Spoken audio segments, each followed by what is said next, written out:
Baik, selamat siang warga Semarang, Kelurahan Kembang Sari tentunya. Siang hari ini saya ada di sini di tengah-tengah masyarakat Bantaran Kali. Di ruangnya Mbak Lydia Menyapa.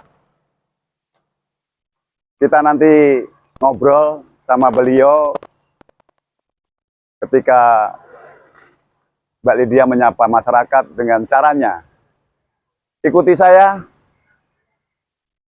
kita dengarkan apa yang menjadi ruang keluh kesah warga kepada Mbak Lydia. Oke, baik, kita ikuti alurnya. Saya itu khawatir kalau Mbak Lydia menyapa di siang hari ini Kelurahan Kembang Sari dan di Bantaran Kali. apa? Ada beberapa produk di sini, ada soto, ada angkringan juga. Tentunya ada yang prepare nih. Ada kegiatan itu. Dan di sini kita ketemu dengan Mbak Lydia Siap. sebagai pemanggul ya. Selamat siang. Siang Bapak, Pak Gunung, ketemu lagi alhamdulillah. Semoga sehat selalu Bapak. Bu RT, Bu Ina. Halo Mak Mar. Siap. Dan kita ketemu dengan Mas Dar. Beliau ketua paguyuban, bapak-bapak nih ketua, dan Pak Sekretaris Pak Joko. Baik, nanti kita ngobrol di sini. Duduk aja, Bu. Oh, duduk aja nggih, siap. Ya, ini Mbak Lydia. Nggih. Warga Kembang Sari dan warga Semarang khususnya. Biar tahu bahwa gerakan Mbak Lydia Menyapa ini bagian dari menampung aspirasi masyarakat di sektor lingkungan dan kebutuhan masyarakat, yang nanti kita akan ngobrol-ngobrol sama beliau, Mbak Lydia, di tengah-tengah masyarakat dengan ruangnya Mbak Lydia Menyapa. Halo Bu RT, sehat selalu Ibu. Alhamdulillah sehat. Ibu semuanya, Bapak Ibu sehat. Ya Pak Lili sehat selalu Pak Lili. Inilah beliau Pak Lili yang mendampingi saya selalu, tidak pernah libur nih. Dari kemarin juga terkait Koperasi Merah Putih ya Pak Lili ya, sampai saat ini juga masih ada kekurangan-kekurangan yang harus melampirkan. Juga izin Ibu, gimana Ibu, sehat Ibu di sini? Alhamdulillah Bu Lurah sehat selalu, semangat. Apa yang menjadi kendala di sini Ibu yang dipikir kali ini, permasalahannya Ibu? Permasalahan untuk warga saya saat ini ya, saya anggap baik-baik. Cuman kami itu menghimbau kepada warga saya untuk menjaga kebersihan. Apalagi di wilayah RT 06 ini kan ada PKL yang kemungkinan untuk bulan depan tuh lebih banyak lagi. Maka saya menghimbau kepada mereka untuk menjaga kebersihan, terus saling rukun, jangan berebut tempat ataupun hijir. Pokoknya tempatnya yang dia jual harus bersih selalu, biar dipandang masyarakat, lalu lintas yang menghendakinya, melihatnya itu kok selalu rapi dan bisa dipandang sedap. Dari Cetos pun juga pengaruh ya, karena itu kan gedung-gedung untuk ada suatu pertemuan orang-orang yang hebat. Kalau melihat arah ke sini jorok, kotor, dengan otomatis akan dinilai. Maka saya menganjurkan kepada mereka itu untuk menjaga kebersihan dan selalu tertib dalam segala apapun. Itu aja. Terus yang saya permasalahkan tuh mengenai sampah yang di dekat wilayah kita. Itu selalu mengganggu. Ya, Bu. Baik dari malam hari, sore, pagi, apalagi yang membuang sampah itu bukan daerah wilayah Kelurahan Kembang Sari, bahkan dari jauh-jauh itu membuang sampah di tengah malam. Itu selalu saya bau itu selalu menyengat. Mungkin kita yang dekat dengan sampah itu akan terganggu baunya sampah. Ya, kami itu kalau bisa, kepengen saya itu sampah itu dipindah gimana supaya tidak mengganggu dari, apalagi di sini banyak orang yang jualan ya. Otomatis dari makanan-makanan itu, kalau sampah ini lewat tuh mungkin lebih 5 kali. Kalau lewat mesti menyebar bau yang kurang sedap. Dengan otomatis orang-orang yang makan itu terganggu baunya gitu. Kadang bau enggak enak. Nah, itu seperti itu. Cita-cita saya itu kepengennya kampung saya ini bersih, terus tidak kumuh, dan setiap warga di halamannya juga harus bersih. Jangan ada kandang-kandang yang tak bertanggung jawab. Apalagi orang yang merasa tidak mempunyai rumah tapi kasih kandang di situ, itu sangat terganggu dengan kesehatan.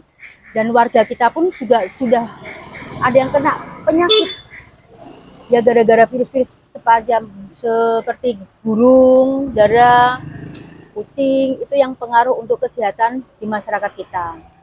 Maka dari Dinas Kesehatan pun pernah survei ke warga kami yang sudah kena penyakit itu. Ya, makanya saya mengimbau kepada masyarakat jangan sampai ada yang kena lagi. Supaya warga kita ini sehat selalu. Amin. Gara-gara sampah, gara-gara binatang-binatang itu, ya saya menghendaki warga-warga untuk mentaatinya dengan sukacita, tidak gedumel. Apalagi saya di sini RT baru ya. Saya menghendakinya tuh lebih bagus daripada yang dulu-dulu gitu. Dan saya bukan butuh pujian atau sanjungan, tapi saya butuh dukungan warga saya untuk memajukan ke masyarakat ini penuh dengan sehat, sejahtera, dan sukacita. Itu Amin. Luar biasa. keinginan saya. Nggih. Nggih, matur suwun Bu Ina. Nggih. Tadi sudah disampaikan dari Bu RT, Bu Ina, RT 6, RW 3 ya Ibu ya. Harapannya warga yang di sini itu sungguh bareng, guyup bareng, tidak saling berebut lahan tadi. Bu Ina tadi juga bilang tetap berjualan dan saling menjaga kebersihan wilayah, sampahnya juga tidak boleh dibuang ke sungai langsung ya, karena menjaga lingkungan ya Bapak Ibu.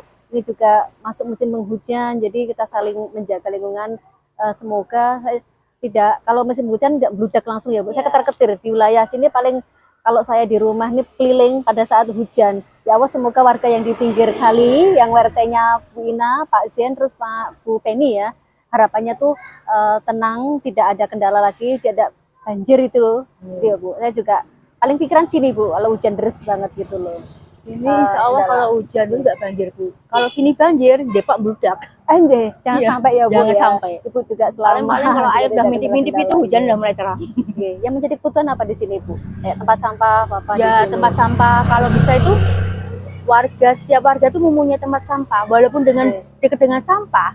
Kadang saya pernah melihat warga saya itu yang nggak bertanggung jawab langsung ber ke sungai. Nah, padahal dekat sampah. Nah, kenapa begitu? Mungkin mereka nggak mempunyai tempat sampah, jadi asal bungkus ber. Itu kan nggak disiplin ya Bu. Itu kan salah satu yang mengakibatkan banjir. Terus. Bapak tadi Bu bilang yang kendala tadi yang ada di TPS tadi, bau menyengat juga kadang berserakan kayak gitu ya. Iya, Kami betul. sudah berkoordinasi. Sekarang kan udah dibentuk KSM Pak Petrus ya ketuanya ya. Oh, Setiap iya. RW kan juga ada gitu. perwakilan masing-masing. Iya. Ada yang mewakili. Jadi itu sudah terbentuk Pak KSM sampah ini. Bapak kan udah disosialisasi juga sama Bu RT ya terkait yang bayar 30.000 ya Pak RT. Dan tiap bulan kita bayar 30.000 ya? 30.000 J. Oh, iya. 30.000. Sudah berjalan Jadi 2 bulan harapannya ya untuk itu mengelola sampah di wilayah masing-masing itu Pak. Jadi sekarang kan disarankan kan harus ada pilah sampah itu ya Pak ya. Pilah sampah juga masing-masing dari rumah tangga masing-masing pilah sampah dulu. Nah, itu juga nanti saya akan koordinasi dengan dinas terkait DLH, harapannya tidak menumpuk di situ. Jadi warga yang ada di sekitar sini tidak bau sampah, kasihan, apalagi juga untuk berjualan gitu. Apalagi kadang berserakan di situ ya Bu ya. Semoga dengan orang luar yang membuang sampah di sini, harapannya nanti tidak buang lagi. Juga sudah dipasang CCTV juga kemarin. Ada CCTV-nya. Itu CCTV. Tapi di wilayah RT 6 CCTV-nya mati. Oh, mati. Ada 2 kemarin dipasang. Iya, yang satu mati. Yang satu untuk arah ke sana, yang untuk arah pinggir sepanjang. So ini ada. Yang untuk sampah kan udah dipasang. Kemarin udah dikasih Oh, satu yang lagi. dipasang sampah. Ya. Jadi Saya sampah dengar udah ada. Jadi tahu kan ada yang orang lain misalnya luar wilayah membuang Kembang Sari juga kelihatan gitu. Oh, gitu kan. ya. Harapannya kan dari kemarin arahan Pak Camat ini semua wilayah semua mengelola sampah masing-masing gitu. Jadi ya misalnya masih tetap membuang sampah yang ada di luar wilayah ke sini ya ikut bayar juga istilahnya gitu ya Pak. Istilahnya kayak didenda. Di sini kan dipasang CCTV kemarin itu loh. Tapi sudah lebih bagus sih dari kemarin ya setelah ada KSM ini ya Bu ya. Iya. Ya, semoga nanti saya dengan memberi masukan sama DLH yang terkait tidak berceceran sampahnya di situ. Semoga tiap hari juga bersih ya Bu lingkungannya ini. Karena kalau dulu kalau malam itu loh, wah tiap hari sampah dari malam. Ya dari luar tuh membuangnya tuh tiap malam. Gitu. Jadi kayak warga nggak mengetahui kan. Iya. 2 kali 3 kali. Berarti kalau malam ini orang Sekitar jam 1, jam 2 itu banyak yang buang sampah. dari pasar lain mungkin deh. Enggak, dari toko-toko. Rumah makan. Rumah makan itu yang biasanya buang sampahnya malam-malam. Oh, jenjer. Rumah makan pada kan di jalan protokol udah ada yang ngambil sendiri ya Pak Lili ya? ya yang sampah ini, misalnya yang ruang makan di Badan Protokol udah ada yang ngambil sendiri ya. Sudah ada sendiri. Ini dari Nggih. luar Iya. Kembang Sari. Ya dari luar Iya. Kembang Sari. Nggak ada. Oh, luar Kembang Sari. Pak Menhub mau anu, Yang kita- mau apa itu cari orang buat jaga. Iya, Ya. nah itu. Kelihatannya itu kan. Sudah dirapatkan Oh, juga. gitu. Jadi di wilayah kita biar harapannya bersih, tidak berserakan, tidak menjadi kumuh kayak gitu, Pak. Ya, kita titip bareng-bareng, kita pesen untuk kelola bareng-bareng ya, Pak ya. Mau mencari orang ya Pak Lili ya, Ya, yang untuk jaga. menjaga di TPS itu loh Pak. Jadi tahu mana-mana orang yang membuang sampah ke Kembang Sari gitu loh. Kalau yang di wilayah Kembang Sari kan semua udah membayar semua ya. Iya. Per bulannya itu loh Pak, 30.000 per RT niku. Jadi warga kita sendiri aja bayar, apalagi orang lain gitu loh. Iya. Nah, harapannya ya wilayah kita tuh bersih, wilayah kita tuh sehat. Ya, alhamdulillah berkah. Hujan yang Terima berkah. kasih ya Bapak Ibu, saya selalu sambil pesen soto monggo, sarapan dulu. Kayaknya kayak Heeh. Oh ya. Sarapan siap sarapan nggih. Alhamdulillah Lama-lama kita toh. berkah. Itu Siap mahal berkah. harganya. Nggih. Siap nggih. kita modal. Siap. Sambil pesen soto. Akan Ya makan nanti soto. lama-lama ya apa? Soto Pak. Ayo Pak, soto Pak, ibu-ibu diaturi soto.